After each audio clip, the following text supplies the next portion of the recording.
नमस्कार दोस्तों। उम्मीद है आप सभी अच्छे होंगे। क्या आप जानते हैं कि दुनिया में कुछ ऐसी जगह भी है जो अपनी भूतिया कहानियों के लिए जानी जाती है।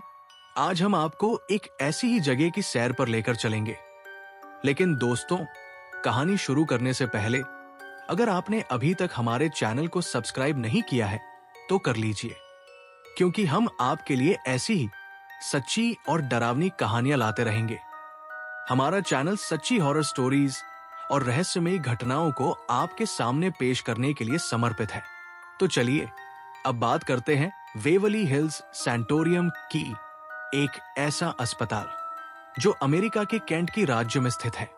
यह अस्पताल कभी टीबी के मरीजों से भरा रहता था, लेकिन अब यह भूतों और रहस्यमयी घटनाओं का घर बन चुका है। यहाँ के डरावने अनुभव और कहानियां सुनकर आपकी रूह कांप उठेगी। तो तैयार हो जाइए, क्योंकि हम शुरू करने जा रहे हैं एक ऐसा सफर जो आपके होश उड़ा देगा। 1900 के शुरुआती दिनों में, जब अमेरिका व्हाइट प्लेग यानी टीबी की भयंकर चपेट में था, जेफरसन काउंटी केंट की इस बीमारी से सबसे ज्यादा प्रभावित इलाकों में से एक था। ओहायो नदी के किनारे स्थित दलदली जमीनें इस बीमारी के लिए आदर्श थी। मरीजों की संख्या इतनी तेजी से बढ़ रही थी कि स्थानीय अस्पतालों में जगह की भारी कमी हो गई थी। लेकिन इस कहानी की शुरुआत 1883 में होती है, जब मेजर थॉमस एच हेस ने इस जमीन को खरीदा और इसे अपने परिवार के लिए घर बनाया। उस समय ये इलाका शहर से काफी दूर था और आसपास कोई स्कूल नहीं था। इसलिए मेजर हेस ने अपनी बेटियों के लिए एक स्थानीय स्कूल खोला। उन्होंने पेजेस लेन पर एक कमरे का स्कूल बनाया और लिजी ली हैरिस को शिक्षक नियुक्त किया। मिस हैरिस को वॉल्टर स्कॉट के वेवली उपन्यास बहुत पसंद थे, इसलिए उन्होंने इस स्कूल का नाम वेवली स्कूल रखा। मेजर हेस को भी ये नाम पसंद आया और उन्होंने अपनी संपत्ति का नाम वेवली हिल रख दिया। बाद में जब ट्यूबरक्लोसिस हॉस्पिटल बोर्ड ने इस जमीन को खरीदा और यहाँ सैंटोरियम की स्थापना की, तो उन्होंने इस नाम को बरकरार रखा। हालांकि समय के साथ वेवली से ई हटा दिया गया और ये वेवली हिल्स बन गया। 1910 में टीबी के बढ़ते मामलों को देखते हुए एक 2 मंजिला लकड़ी की इमारत बनाई गई, जिसमें 40 से 50 मरीजों के इलाज की क्षमता थी। इसमें एक मुख्य प्रशासनिक भवन और 2 खुले पवेलियन थे, जिनमें प्रत्येक में 20 मरीजों को रखा जाता था। 1911 में लुइसविल शहर ने नए लुइसविल सिटी हॉस्पिटल के निर्माण की योजना बनाई, लेकिन इसमें टीबी मरीजों के लिए कोई व्यवस्था नहीं की गई थी। इसके बाद ट्यूबरक्लोसिस हॉस्पिटल बोर्ड को $25,000 की राशि दी गई, ताकि वे एक नए अस्पताल का निर्माण कर सके जो गंभीर टीबी मरीजों की देखभाल के लिए समर्पित हो। 31 अगस्त 1912 को सिटी हॉस्पिटल के सभी टीबी मरीजों को वेवली हिल्स के मैदान में तंबुओं में स्थानांतरित कर दिया गया, जब तक कि नए अस्पताल का निर्माण पूरा नहीं हो गया। दिसंबर 1912 में एक नया अस्पताल खुला जो 40 और मरीजों का इलाज कर सकता था। 1914 में एक बच्चों के लिए पवेलियन भी जोड़ा गया, जिससे अस्पताल की क्षमता 130 मरीजों तक बढ़ गई। ये पवेलियन केवल बीमार बच्चों के लिए ही नहीं, बल्कि उन बच्चों के लिए भी था जिनके माता पिता टीबी से ग्रसित थे और उनका देखभाल करना संभव नहीं था। हर साल एक नई इमारत जोड़ने की योजना थी, ताकि अस्पताल की क्षमता में लगातार वृद्धि हो सके। जैसे जैसे टीबी के मामलों में बढ़ोतरी हो रही थी, वेवली हिल्स सैंटोरियम को भी बड़े पैमाने पर बदलाव की जरूरत महसूस हुई। शुरुआती 2 मंजिला इमारत लकड़ी की बनी थी, जो लगातार मरम्मत की मांग कर रही थी। मरीजों की बढ़ती संख्या के कारण अस्पताल में जगह की भारी कमी होने लगी थी और लोगों को इलाज से वंचित किया जा रहा था। इस संकट को देखते हुए 1924 में एक नई और स्थायी संरचना का निर्माण शुरू हुआ। ये एक 5 मंजिला विशाल इमारत थी, जिसमें 400 से अधिक मरीजों को रखने की क्षमता थी।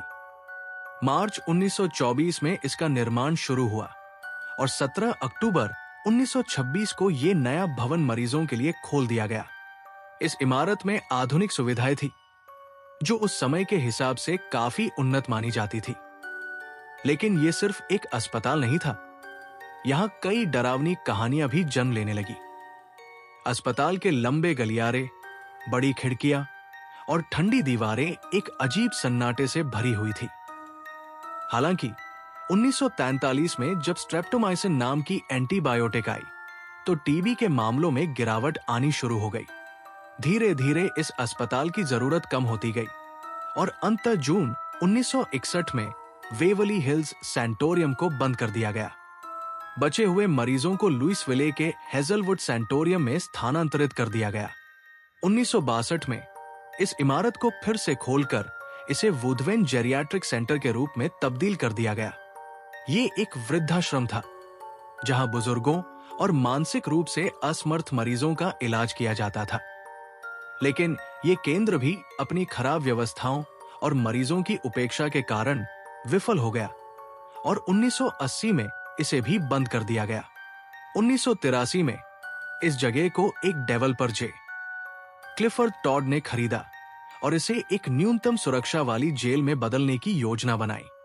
लेकिन स्थानीय निवासियों के विरोध के कारण ये योजना भी रद्द कर दी गई।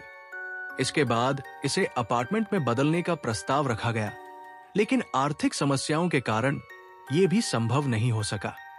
1996 में रॉबर्ट एल्बरहास्की ने इस जगह को खरीदा और यहां दुनिया की सबसे ऊंची यीशु की प्रतिमा बनाने की योजना बनाई। यह प्रतिमा 150 फीट ऊंची और 150 फीट चौड़ी होनी थी। हालांकि फंड की कमी के कारण यह योजना भी नाकाम रही। आखिरकार 2001 में टीना और चार्ली मैटिंगली ने इसे खरीद लिया।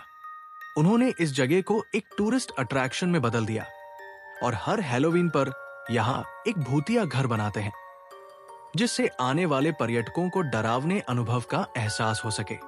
इससे होने वाली आय का इस्तेमाल इस ऐतिहासिक इमारत की मरम्मत और संरक्षण के लिए किया जाता है। इस जगह की कहानी डेथ टनल से जुड़ी हुई है, जो एक खौफनाक सुरंग थी। यह सुरंग अस्पताल के अंदर बनी थी, जहां मृत मरीजों की लाशों को चुपके से बाहर ले जाया जाता था, ताकि बाकी मरीजों को इस बात का एहसास न हो कि कोई अपने जीवन की जंग हार चुका है। सुरंग के दीवारों पर खौफ और अंधेरे के निशान अभी भी मौजूद है।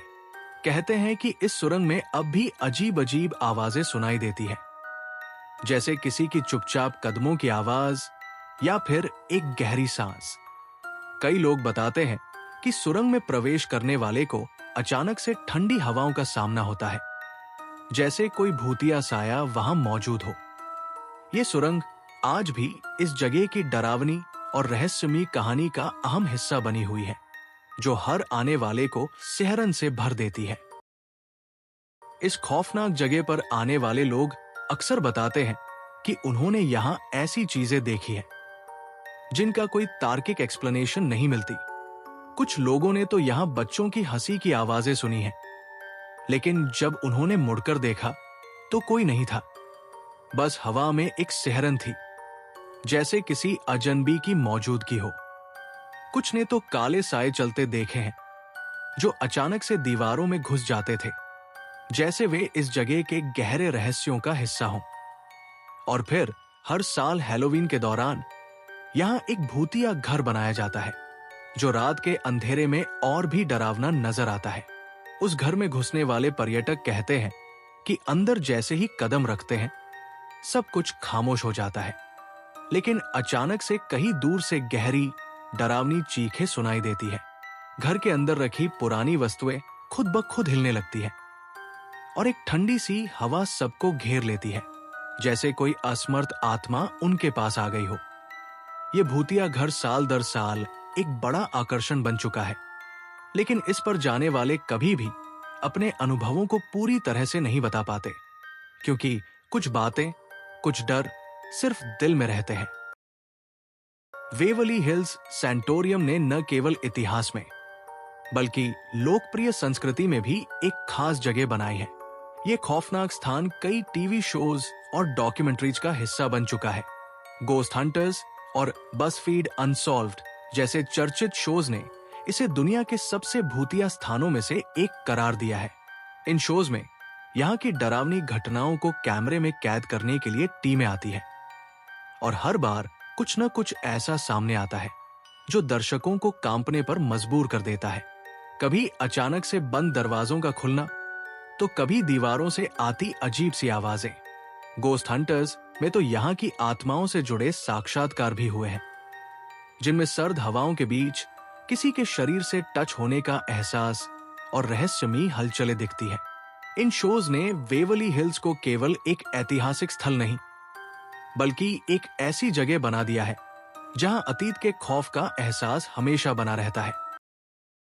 तो दोस्तों, क्या आप इस जगह पर जाने की हिम्मत करेंगे?